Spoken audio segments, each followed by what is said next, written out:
Hello and welcome to the podcast, The Hiker's Guide to the Galaxy. My name is Ryan and I am the host. In today's episode, we're actually not going to be interviewing anybody.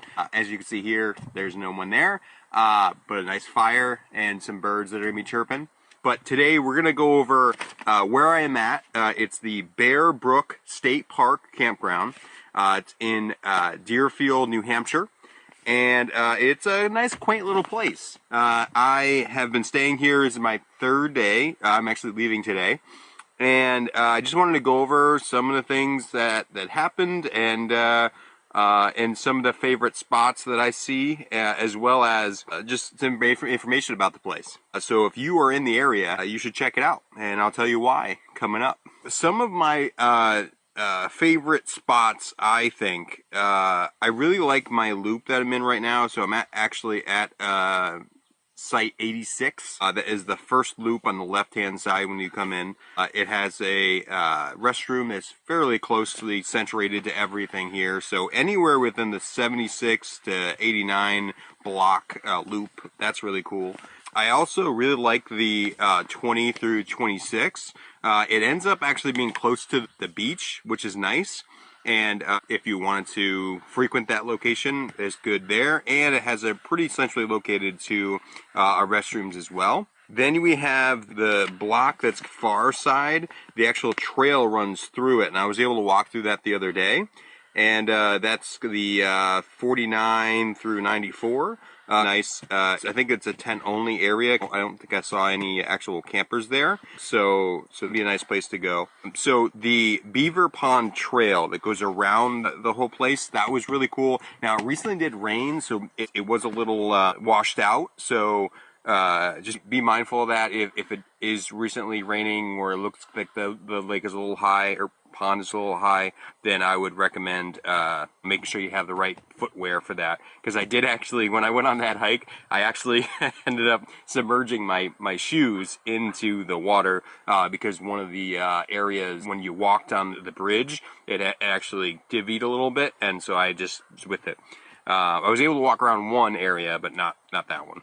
I felt like the showers were not quite up to par. One of the things I noticed was right off the rip was that there was no place to sit. Even in some cases, usually they'll have it outside at the very least, and this location had nothing. It was just like a room that had a shower that was very much in the corner, and then kind of like the other side of the room had some hooks to it. That didn't really look like I trusted those hooks, so I didn't use them. And ended up getting some water on my stuff while I was taking a shower, so that was kind of weird. So if you're going to go here, just be mindful there's no place to sit. I ended up, I really wanted a place to kind of like put all my stuff on and everything like that, but it was so wet in there, I just got out, and then I ended up just walking back to my campground with half-on boots and holding out my pants, stuff like that. So I would just recommend having something a little bit easy to throw on to get back to camp to actually then get redressed. The softball and play area, that was pretty cool. It's right by the water, and it's fairly large. They have a playground also around here. I have no need for that, but if that's something that you want, that would be cool. And I just thought overall, we'll show some scenery for those who are watching. The road area, especially going towards the beach, was really cool. Very well lined, very nicely looking, and overall, I thought the staff was very nice, and I thought the water feature was really cool, and a very chill place. Lots of families here, and overall, not too strict. They have a bunch of signs and stuff like that, and most people honored and all that kind of stuff. That was cool. And then I would say that one of the neatest features about this place is that the campground is centrally located within the actual state park, which is significantly larger. The campground, if I can get this shot, the campground is here, and this is the overall area of where the state park is. And so there was tons of places of water features, different types of ponds and lakes and stuff like that. And then also tons of trails. And I'm going to have some upcoming videos for, if I haven't brought them out already, for the trails, the 1 mile trail and a couple other ones here that I kind of liked, and I'll get some footage of that. And there's just tons of places. So we're currently at Beaver Pond right here. There's Hayes Marsh, which is, I have footage of that, so there's a video of that. Go ahead and check that out. That's really neat. I thought that was a really nice nature area. And then there's also, I did not go to, but what looks nice is Smith's Pond. There's Smith's Pond and Bear Hill Pond. Those are both areas that were on the list, but I didn't get a chance to go. But I would recommend those because overall the area is just really nice. And one of the really nice features about this place is just the seclusion. Sometimes campgrounds are just really close to highways or cities or whatever. It just kind of like defeats the purpose of going and being in nature. And here, the occasional plane flies by, but other than that, everything else, what you're hearing right now is just the wind and birds. But overall, I really like this place. And I think that you should check it out. Now, some of the things about the camper that I did, the first camping trip of this season, you can check out that footage on my channel. Please subscribe if you can. I changed my electrical system. So before I was running a inverter and a refrigerator, and when I had always been running that way because I wanted just to not have to deal with a cooler and ice and all that kind of stuff. So then I had some, not necessarily electrical issues, it's just that it was just not replenishing and functioning normally. And so this season I was just like, hey, I just want to cut that out completely. And so I don't run the inverter and I don't run the fridge, but everything else is the same. Like I haven't cut anything else out, and it's been running phenomenally. One of the issues that I was running into was going to locations and I just would not get any electricity coming in. Now, granted, it is kind of shady here, but you would get, even if it's 400 watts of solar on the roof, and even if you got some sort of light, even if it was light out, you would get some energy. And what I was finding is I was getting nothing. And I think what was happening was it was just going to the inverter and then to the fridge. And then also I had issues with the fridge where it would be so low on energy that I would shut it off and then it wouldn't hold and all this kind of stuff. So I wanted to try that out without, so I did end up going with a cooler and ice and just bought ice before I went. And then, and I didn't have to buy any when I was here, which is nice. And, I think what I want to do is just do a 12 volt ice maker in its place. But honestly, at this point right now, I think just dealing with getting ice will just be a part of camping for right now. But I do want to be more self-sufficient in that, in the sense of be able to get up and go without having to go to the store and get ice or whatever, or figure all that kind of stuff out. So the electrical system has been running great. Oftentimes it's charging even though it's not complete sun, and the battery level has been great overall. I leave the lights on inside now, which I really wasn't doing before, but I might be able to get away with. But now I feel more confident in it. I also ran the vent for several hours yesterday without any issues there. And then I was able to charge everything, including the battery for this camera right now is charged by solar, 100% from the solar to the battery, and it definitely was replenishing. So this is definitely solar energy that's powering it, which is really neat. Especially because, like, you know, when I go to places like this, and I intentionally don't want a hookup for water, and I don't want to hook up for electricity for multiple reasons. Number one, I want to be as off-grid as I possibly can be. But number two, they're also more expensive. Oftentimes they're 2, 3, 4, 5 times more expensive if you try to get a hookup spot than not. So I just, and also in addition to all those things, non-hookup spots are usually way more available than hookup spots, which always drove me nuts, because it's like, if you're going to go camping, you should go without hookups, not with hookups, unless you live in your camper, which is cool, but you don't really need that kind of stuff when you're camping. So yeah, the electrical system has been running amazingly. And then in addition to that, I have also worked on this year my weight. So some of the things that I've done is including taking out the fridge. So that's kind of been a good double whammy there.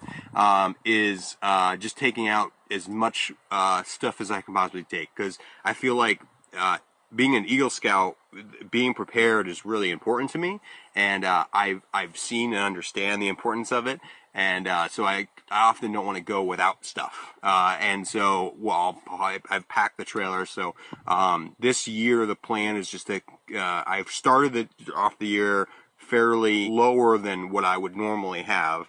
And by the end of this season, what I like to do is just really just whittle it down to the essentials, and remove as much as I possibly can, so that I can travel a lot easier, less gas consumption. Just the performance of when I'm towing is just better when there's less. So this particular location and most of the other ones I go to have water and firewood access, so I don't really need to add those things. So that's great. It's always a good a plus. But in addition to that, just making sure I'm removing any unnecessary equipment that I just don't generally would use. So now one of the things that's kind of interesting as well is also managing my food, is also managing my weight.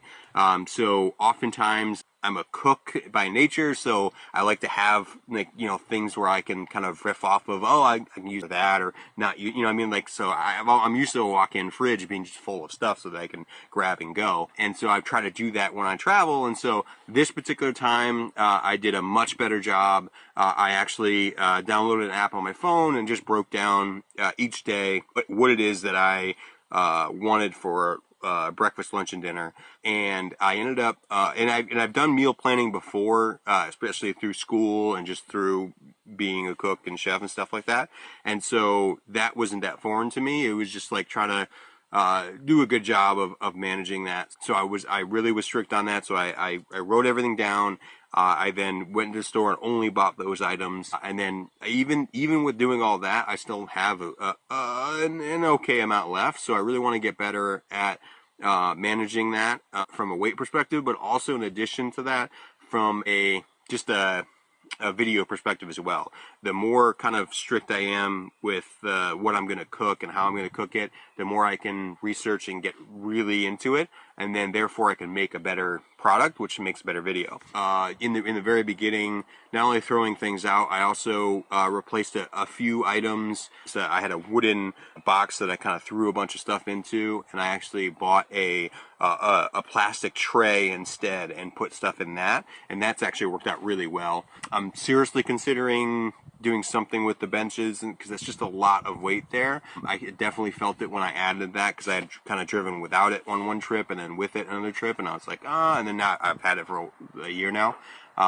So it's tough, because one of the issues with the bed, for example, is that I know that I built it to be able to handle the weight of me, and if there was somebody else who's going to join me. And so it's the reason why it weighs so much is because it can handle so much. And so if I manipulate it or change to a different type of bed, I can absolutely be causing it to not be able to function, to do the weight that I needed to do, because I'm not a small person. So being able to have it built well but also still be light is obviously a difficult thing, and not everybody has mastered that yet, so that's what I'm working on as well. But I think overall the amount of stuff, I haven't pulled the trigger yet, but I'm very close to downsizing the propane tank, because I have just a generic 20-pound grill tank that you can just swap out. And I think what I want to actually do is change that to a 5-pound tank, and get a 5-pound mount and a 5-pound tank, and then just do it that way, because I feel like every little bit helps, and that could be something that would be 5 pounds would be more than enough for multiple camping trips, because I really don't use that much. I use the fire pit more than I use the stove in some cases, or the Blackstone, which is really nice. I love that. So I don't really think that I'm going to need 20 pounds always with me. So I much rather just have a gauge on it and fill it up periodically versus having all that weight brought with me every single time. The reason why I wanted a 20-pound in the very first place was just so I could go for a longer trip. So I can go for a week, 2 weeks, 3 weeks, or whatever, a month, and 20 pounds would be more than enough. I just don't see myself doing that right now, so going it back to a 5-pound might be a better option. Overall, that's the main things I've done with the weight. The electrical system, like I said, the main thing I did with the electrical system was take out the inverter and the refrigerator, and that I think has worked great. And also removing a bunch of stuff, getting better with the food, and then also exchanging out some of the storage items has allowed me to get a much better weight. And then when I'm driving with it with the less weight, it does a really good job. I've been very impressed. So I think that's been great. So overall, this trip was successful. If you're interested in it, I have a link down below to this location where you can book your own trip. And yeah, I think you should check it out. I would give it a 4 out of 5 because I feel like the showers were not great, and I wish that they had a little bit better system for the trails.